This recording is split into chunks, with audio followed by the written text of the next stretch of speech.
Hello મિત્રો, શેરબજારની વાતોમાં મિત્રો આજે વાત કરવી છે ભારતની ઇકોનોમીની.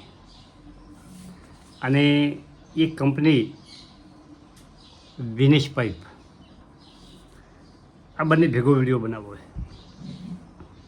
પહેલાં ભારતની ઇકોનોમીની વાત કરીએ કે આપણી સરકારની, આપણા દેશનું સપનું છે કે ટૂંકા સમયમાં 5 મિલિયનથી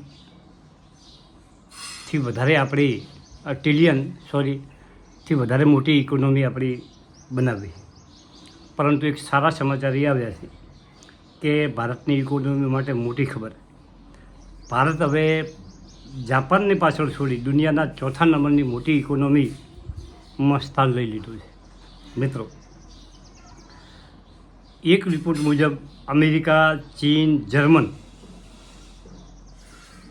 એ આપણી આગળ છે અને 4થા નંબરમાં આપણી ઇકોનોમીનું સ્થાન છે. અને ભારતની ઇકોનોમીનો સારો ગોચ સાથે આગળ વધી રહી છે અને જર્મનને પાછળ છોડી દુનિયાની 3જા નંબરની ઇકોનોમી ભારત બની શકે છે. અમેરિકા, ચીન અને 3જા નંબરમાં ભારતનો આવનારા સમયમાં સમાવેશ થઈ શકે છે.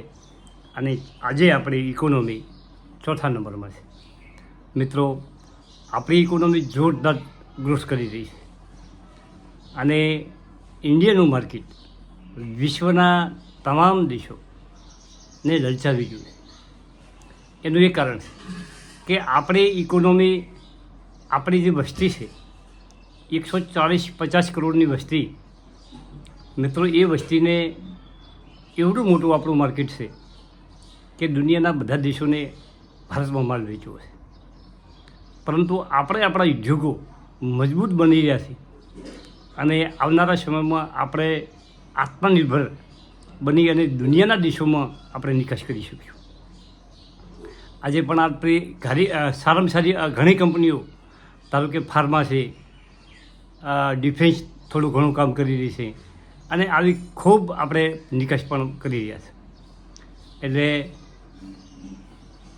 જે મિત્રો ભારતની ઇકોનોમી ઉપર કોઈ શંકા રાખવાની જરૂર નથી, ભારતના ઉદ્યોગો ઉપર કોઈ શંકા રાખવાની જરૂર નથી અને આગળના સમયમાં શેરબજાર સારામાં સારું, ભારતીય શેરબજાર સારામાં સારું રિટર્ન પણ આપી શકે છે. મિત્રો, હવે આપણે જે વાત કરવી છે વિનેશ પાઇપ. મિત્રો, 1452 ઉપર શુક્રવારે બંધ રહ્યો. 160 રૂપિયાનો વધારો, 12.5% વધારો એક દિવસમાં થયો. અને આ સ્ટોક એક મહિના પહેલાં 1200 નીચે મળતો હતો અને 52 વીક લો 1000ને પહોંચશે અને એ પણ આ 2 મહિનામાં જ બનાવ્યો છે અને હાઈ 2450 બનાવેલો હતો. મિત્રો, EPS 46, એક શેર દીઠ 46 રૂપિયા કમાણી, PA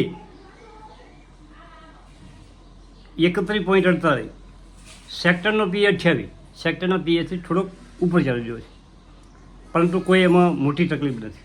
બુક વેલ્યુ 237, જોરદાર બુક વેલ્યુ અને ફેસ વેલ્યુ 10. મિત્રો, કંપની પાસે 350 કરોડનો ઓર્ડર બુક છે અને કંપની પાઇપ અને ટ્યુબનું મેન્યુફેક્ચર કરે છે અને એક્સપોર્ટમાં લીડિંગ કંપની છે. જે પાઇપોનો એક્સપોર્ટ થાય છે એના માટે કંપની કામ કરી રહી છે અને ખૂબ એક્સપોર્ટ કરે છે અને એક્સપોર્ટમાં એની કોસ્ટ બહુ ઓછી લાગે છે.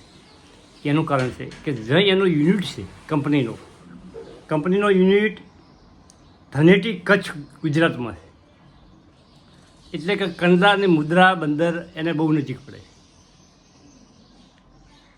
અને એનો મોટો આધાર વધારેમાં વધારે એક્સપોર્ટ કરી શકે એનો છે.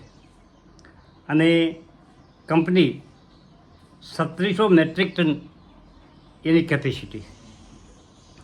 હવે કંપનીને એક પાવર પ્લાન્ટનો પ્રોજેક્ટનો ઓર્ડર 190 કરોડનો કંપનીને મળ્યો અને 26/5/2025 તેના આજે 26 તારીખે કંપની એના વાર્ષિક અને ત્રિમાસિક આંકડા પેશ કરવા જઈ રહી.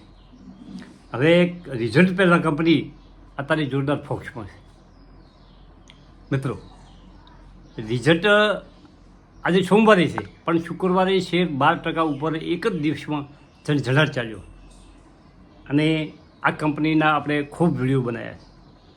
વચ્ચે કંપની ઘટી પણ ખૂબ. કંપનીએ ખાસ થોડુંક દેવું કર્યું છે, પરંતુ એને નવો પ્લાન્ટ બાજુમાં બનાવવા માટે, પ્લાન્ટનું વિસ્તરીકરણ માટે કંપનીએ દેવું કર્યું છે. કંપની સરસ કંપની છે અને જો ભવિષ્યમાં થોડો ઘણો કોઈ શેર વધે એટલે સહેજ ઘટાડો આવી શકે છે. અને થોડી ક્વોન્ટિટી તમારા ફાઇનાન્સના સલાહકાર સાથે ચર્ચા કરી અને તમે આ કંપની વોચલિસ્ટમાં રાખી શકો છો. જો મિત્રો, આ બધા જે વિડીયો બને છે એ ફક્ત ઇન્ફોર્મેશન માટે બને છે. એમાં લેવા વેચવા એની કોઈ આપણે ભલામણ કરતા નથી. ખાસ વાત એ છે. હવે વિનેશભાઈ, આ કંપની શરૂઆતમાં ચાલી તારે ધમધમાટ કંપની ચાલી. આ કંપનીનો 700 રૂપિયા ભાવ હતો શેરનો. ત્યાંથી કે આ કંપનીનો આપણે વિડીયો બનાવવા. અને વચ્ચે તો કંપની એવો સમય આવ્યો હતો 6 મહિના પહેલાં કંપની ઘટતી જ નથી. ડેલી કંપની 2%, 1%, 2%, સતત કંપની વધે જતી હતી. અને એના પછી ઉપરથી આ કંપની ઘટી. ઘટાડો આવ્યો, સારો એવો ઘટાડો આવ્યો. 50-60% ઘટાડો આવ્યો.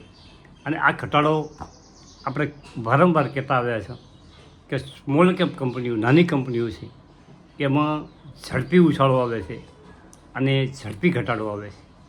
એટલે આપણે જો ધીરજ રાખી શકાય તો જ આવી કંપનીઓ પકડી શકાય મિત્રો. અને એ પણ શેર બજારમાં સમજી લેવું પડે કે લીધા પછી કંપનીમાં કોઈ તકલીફ ઊભી થાય કે વેચવાવાળા પ્રોફિટ બુકિંગ કરે તો કંપનીમાં જોરદાર ઘટાડો પણ આવી શકે. આપણે સમજીને શેરબજારમાં આવવું જોઈએ. શેરબજારમાં કાયમ તેજી અને કાયમ શેર દોડવાનો હોતો નથી. પણ શેરબજારમાં જે ધીરજ રાખે છે, સારી કંપની પકડીને બેસી રહે છે, એ પૈસા બનાવે છે મિત્રો. આ પણ એક 100% સાચી વાત છે. હવે ભારતીય ઇકોનોમી જોરદાર ગ્રોથ કરી રહી છે અને સારી કંપનીઓમાં જે રોકાણ છે એ મજબૂતાઈથી આગળ વધી રહ્યા છે. પોર્ટફોલિયો જે ઘટાડો હતો એ મોટા ભાગનો રિકવર બધાને થઈ ગયો છે.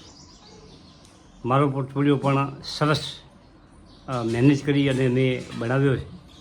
અને ઘટાડો ખૂબ થયો હતો એ બધું રિકવર થવાની કોશિશ કરી રહ્યો છે.